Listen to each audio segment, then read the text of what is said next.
Hello everyone, I'm here to talk to you about Pokemon. The last time I talked about Pokemon was about 3 years ago when I made a theory about revisiting every single Pokemon region, I talked about revisiting Kanto in Pokemon Sun and Moon. And although I was wrong, there were a lot more callbacks to Kanto and Ultra Sun and Ultra Moon. But now I'm here to talk to you about something else. Could there be a possibility of us returning to every single Pokemon region in Gen 9, or some sort of other game?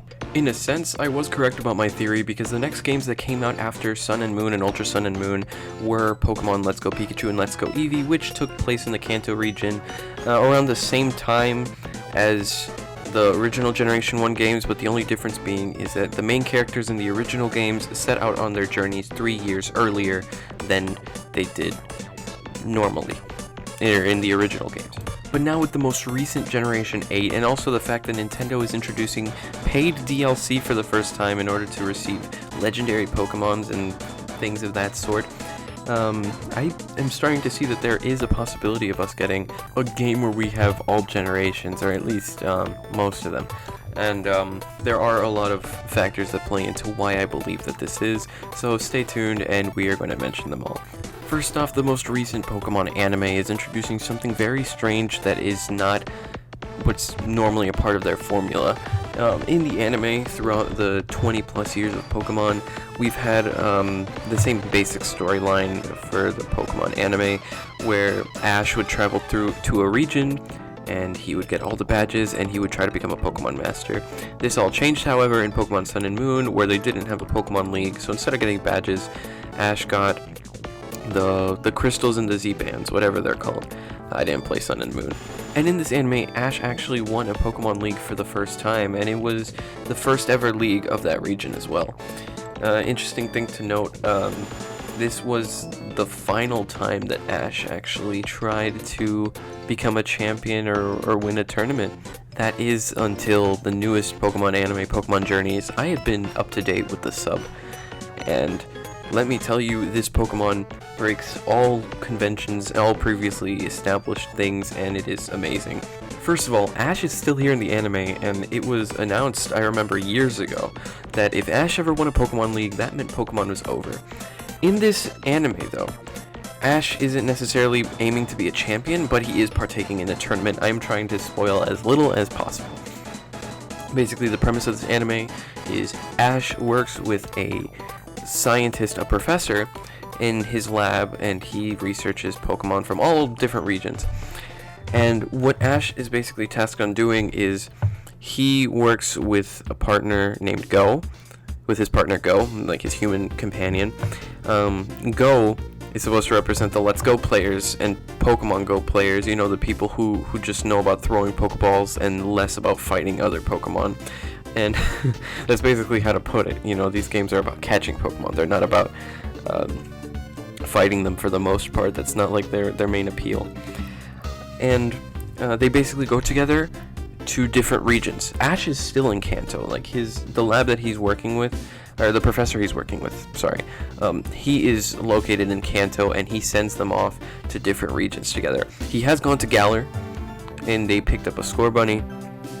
Or Go, however, picked up a Scorbunny. And that's pretty much the only piece of Galar that's with them in every single episode, and that's Go's Scorbunny. But besides that, this whole anime mostly has to do with travel to different regions, and there's so many callbacks. And there was even an episode dedicated to, I believe it's called Snow Point City, in Sinnoh. And this set off a lot of alarms. They visited Sinnoh, I think, about 3 or 4 times already. Ash has he hatched a Riolu as well, which was kind of the poster boy for Generation 4 before it was released, like when it was hinted back at Gen 3 in the TV shows and the movies. But all of that just set off a lot of alarms for me. I know that the Pokemon anime isn't connected to the games, but it has influenced the games and vice versa. I believe that this is Game Freak trying to hint at something. I don't know if this was a decision by the people doing the cartoon or the anime, I'm sorry, because if this really was something that was just suggested, I don't think Game Freak would allow this. Because okay, think about this. You're working in an anime studio and you suggest the anime where Ash travels to different regions, but he's also partaking in a tournament in Galar, where he has to fight people from different regions as well. Would you, as Juichi Masuda or whoever it is in the Pokemon company, would you allow the Pokemon anime to do that, to try to bring false hopes, or start bringing false hopes to people about revisiting other regions? Because what I could be doing right now, I could be doing something that they don't want anyone to do at all, and that's bringing hype to this idea or this concept. I mean, they could do it. They can do, like they said, they weren't going to have every single Pokemon in Pokemon Sword and Shield, and instead they released the ones that were missing in DLC, or some of the ones that were missing in DLC. They could do that. They could have, like, a season pass or something. I'm really against microtransactions. I really am. But this could probably be the only way that we can get a full-scale region. Or full-scale multi-region exploration. You can have, like, Kanto, Johto, and Hoenn, right?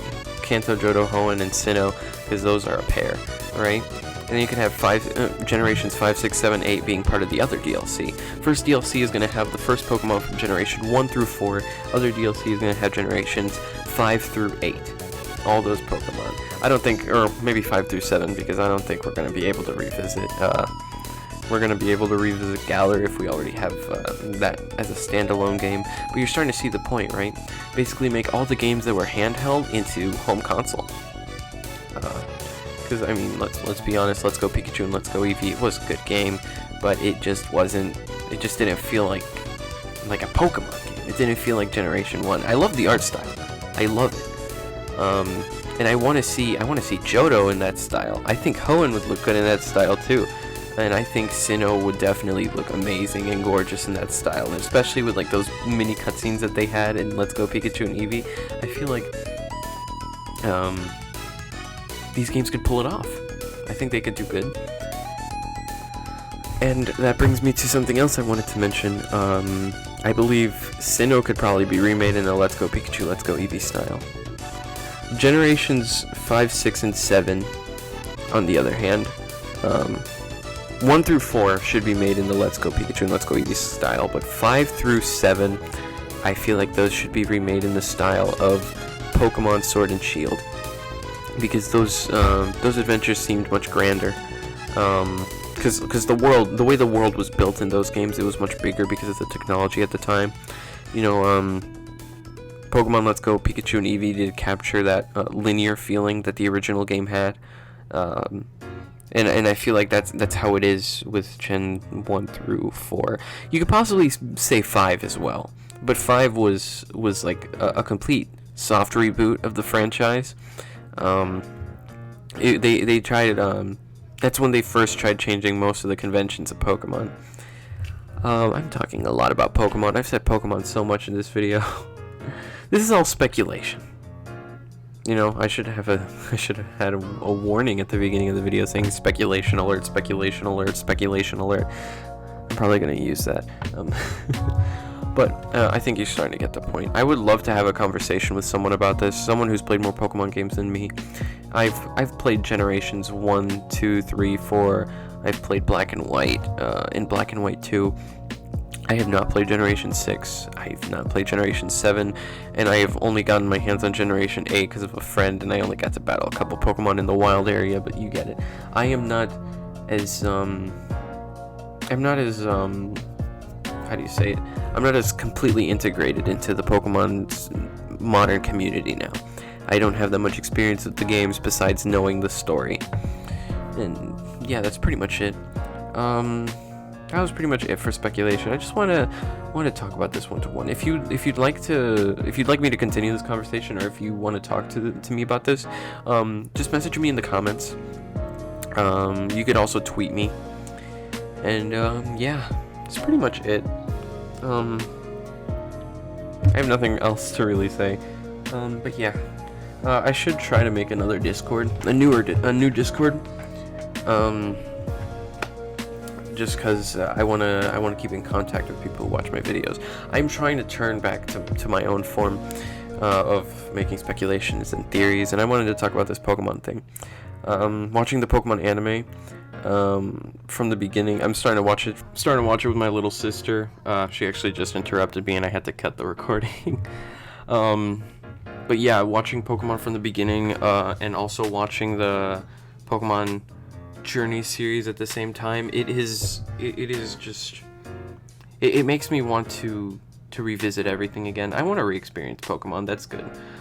Generation 2 is pretty much my favorite game. It is my point. That's my entry point.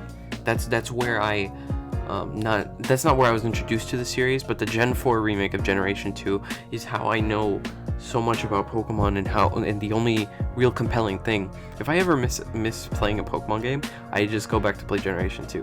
Generation 3, it was fine, but to me it just felt kind of weird. Generation 2, Generation 4, they were perfect for their time. Those are the games that I love to play the most. Generation 5, sometimes, yeah. But those are my favorite ones. I feel like a boomer, you know? I feel like a Pokemon boomer, but at least I'm not a Gen 1er. But yeah, that's pretty much it. That's all I really wanted to say. Anyways, thank you all for watching and listening to me ramble on. And I see the numbers, guys. I see the numbers. I know a lot of you who watch my videos aren't subbed. And I know on average I don't normally get that many views, but hopefully this brings me a lot more people. I really want to have a conversation with people, to just talk about this. I want to hear everyone's opinion. Anyways, thank you all so much for watching. I hope you enjoyed. God bless you, and I'll see you all in the next video. Goodbye, crewmates, and ciao.